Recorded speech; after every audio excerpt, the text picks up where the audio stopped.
I am a lazy piece of you-know-what. I don't like to clean, I don't like to cook, I barely do laundry. But was it always this way? Heck yeah, it was. I've always been in a position where if I just kind of blunder through life, doing just whatever to succeed, no one has really bothered me with how disorganized I am. I'm actually so lazy that I put off going to the ER when I had a really bad stomach issue that turned out to be appendicitis, and I just kind of stuck around for 13 days until it got to the point where I had to go. So the ironic part is that I actually made the situation worse and ended up having to do more work because I didn't want to do the first thing. I've always had this gnawing question in the back of my brain that, like, if I'm only doing 30% of my total effort and I was able to get through all these things that I've needed to do in life and gotten to medical school, if you watch my other videos, you've heard me say this, what would I have been able to do if I put in 50% of my effort? If I put in 70? What if I put in 100% of my effort?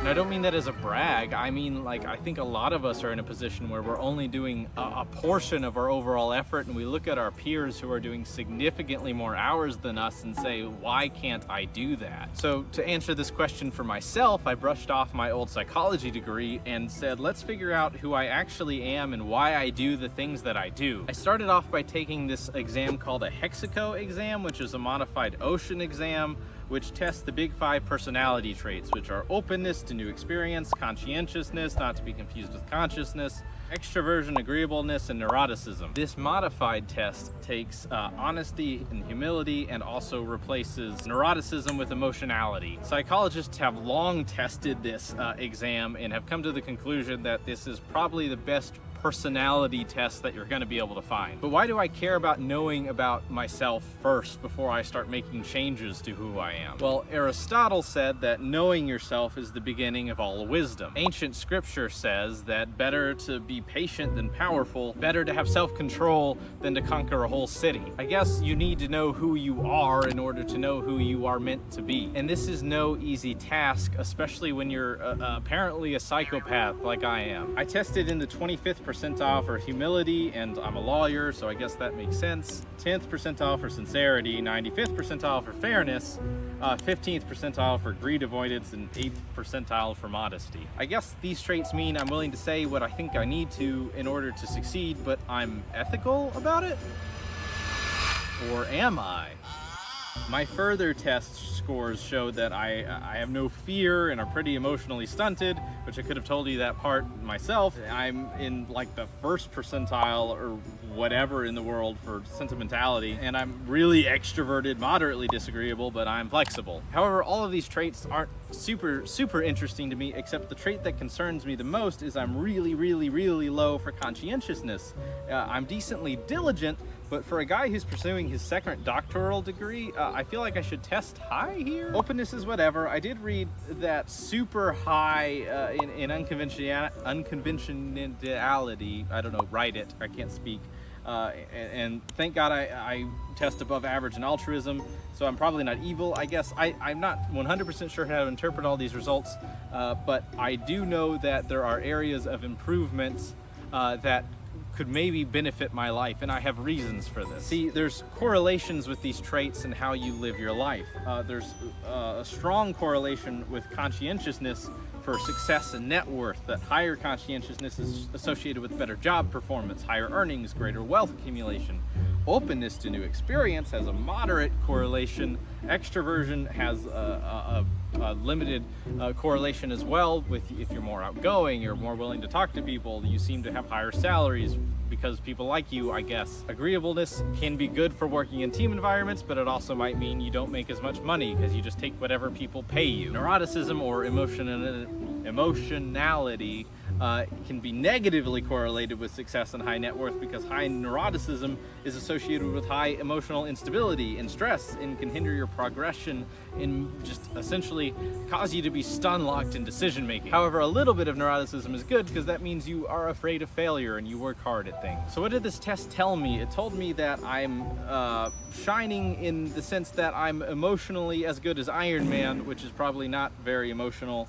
I'm probably not very agreeable, which I don't know if I agree with that, but then that might makes sense because apparently I'm disagreeable, but I'm also flexible and fair. But if I'm testing so low in the highest success correlator of conscientiousness, what can I do about that? See, having high conscientiousness I don't think is always a good thing. It means you're reliable, you have good attention to detail, but you're probably a perfectionist and you're overly rigid, while a workaholic and you're just kind of hard to work with. Low conscientiousness people like I seem to be, well, we're flexible, innovative, willing to try new things, but we also procrastinate. We're disorganized and probably unreliable and skip over the small details.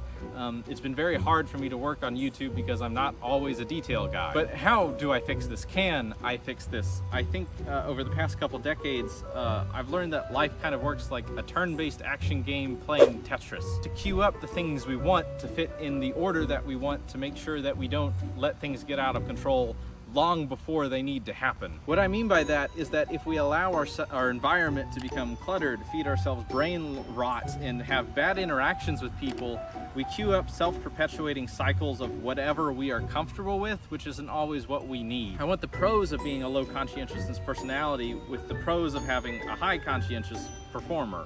Does that make sense? And I think this duality applies to all of the personality traits, where you can have the pros of each one while trying to mitigate the cons of each one. See, I can give you an example. I'm already extroverted and that benefits me in the workforce, but that doesn't mean I shouldn't work on the traits that would benefit me from an introvert scale, like taking time to deeply contemplate the decisions I'm making and just responding, and not just responding with intuition. And the same works for like agreeableness. If you're testing really low in agreeableness, so you're disagreeable, you might want to reflect on that and figure out, am I being too hard on mundane situations that no one's even upset about? Am I saying, hey, everything's wrong here when it doesn't matter? Or if you're really high in agreeableness, which means you're pretty easy to convince to do things, are you standing up for yourself? Are you negotiating for yourself? Are you being paid fairly? Maybe and probably not. Balancing openness to new experiences would mean putting yourself in a position where you use your ability to be creative in new environments, or if you're overly open to new environments, look at the things that you're already participating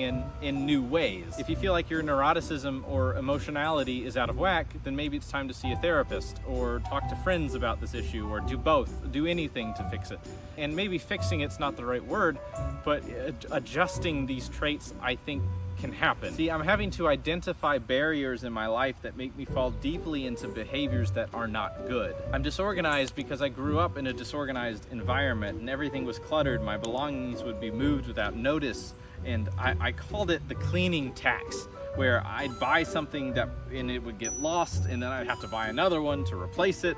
And I just kind of threw up my hands and surrendered to the organization of the whole thing. And it just set up patterns in my life where I would set schedules that would get ruined. And then I just grew up to be an adult that stopped caring about organization. That's why I have like 5 Apple AirPods, because I never addressed the issue. And in fact, instead of telling my family I didn't like, or in fact, instead of enforcing the issues in my family of saying, hey, I need my space respected, or I need my organizational like templates respected, instead I just let things go and just stopped organizing things. And now as an adult, I still don't organize things. But that doesn't mean you should offload responsibility for your bad traits or less than stellar traits to other people. I think it's time I took personal responsibility and cleaned up in ways I think they deserve to be cleaned, communicate with others about personal expectations for my home, and I should have still done that when I was younger. It's time to set up sacred spaces for work, exercise, sleep, and I also think that you can do those things without sacrificing a carefree spirit, even if things don't go 100% right every day. I'm getting a scheduler out. I'm starting to writing things again in my journal. I've really started to adopt the habits of a conscientious person in adopting the habits of someone who would test highly in these areas that I test low in. See, I've learned what it's like to be carefree. I've learned what it's like to have patterns of disorganization and an expectation of just being able to do whatever I want and just people leave me alone, don't talk to me, I'm just gonna do whatever. But I've also seen the damage that this causes, and it's just flying at the skin of my teeth, barely making assignments or projects on time, and I'm getting to a point in my life where I just don't feel like I have 100 hours in my day. If you have a personality trait that you're testing low in, then identify what is keeping you from being who you want to be and whether or not that trait is taking away things from you. and also identify what about that trait is benefiting you. Again, for example, I think my flexibility is a great thing. I think it really helps me adapt to new situations. But I also think my lack of organization makes things take a lot longer. It makes me not do things because the stress of having to organize it from chaos every single time is overwhelming. Identify the barriers that others place on you, but also the barriers that you're placing on yourself. Make it as easy as possible for you to be the kind of person you want to be. Set up rooms dedicated only to exercise. Get rid of trash or things that you don't really want. Don't be a hoarder. That's a real problem I have. Make an effort to introduce yourself to new social situations that maybe you thought you'd like to do, but you never mustered up the energy or confidence to do. In short, do what you know you should be doing and make it as easy as possible for you to take the first step to do those things. You can't change your nature, but you can change your nurture, and setting up the cue for tomorrow, like taking care of somebody else, is exactly how you would set it up if you wanted that person to succeed. So what I mean is, say that this person is living in your home and you want them to be successful, you want them to go to school and get straight A's. How would you set up their day? Would you set up their food beforehand? Would you set up their weight area where they like to work out? Would you make it clean? Would you make sure that they don't have a whole bunch of clothes to pick from, so instead they just wear their old clothes from the day before? I don't know what it is. That person is you. Pretend that you're taking care of someone and that person is actually you. See, that's how I am changing who I am for the better and making it easier as I go along, as these bugs eat me alive. See, expectations are hard. They can cause a lot of hardship. They can make life hard for you.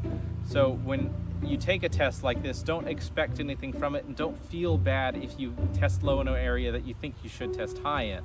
That's okay, and this is just a diagnostic to let you know what areas do you probably need to start living like this kind of person. If you're testing super low in an area that you think would be beneficial, then that's a sign that you need to start behaving in a way that would up those scores and make it easier to behave like that kind of person. Again, don't lose the positives of your low agreeableness or your low conscientiousness, but you probably would benefit by being at least, I don't know, going from the 5th to the 25th percentile. I think it could make a huge difference for you. Again, I'm putting the link to the test I took in the description or whatever, but don't think that this is always right. Don't think that it says this is who you'll always be or you'll never be able to be organized. That's not true at all. Also, all your scores are submitted for academic research. If you want to learn more about yourself and help academia, that's kind of cool. If you want to hear about how I deal with expectations, I actually have a video on that somewhere around here. I also have a Discord where we talk about things like this. But be kind to yourself. Take these situations in stride where you see you're going to test in something that you think you're good at and it's going to be low. That's okay. You're going to test something and it's going to be high and you're like, oh no, I'm a psychopath. It happened to me. It doesn't mean you're awful. It means you just need to make some adjustments in your life and spend time researching people who would be organized, who would be open, who would be agreeable or disagreeable or not open or not conscientious. You might be overly rigid, trying to introduce things in your life like spontaneity. These things will always be able to pull you in a direction where you'll get the best bang for your buck in your personality, and also you'll be doing it consciously and hopefully you'll have fun doing it. Either way, like, comment, subscribe. I hope to talk to you whenever I talk to you. Thanks, bye.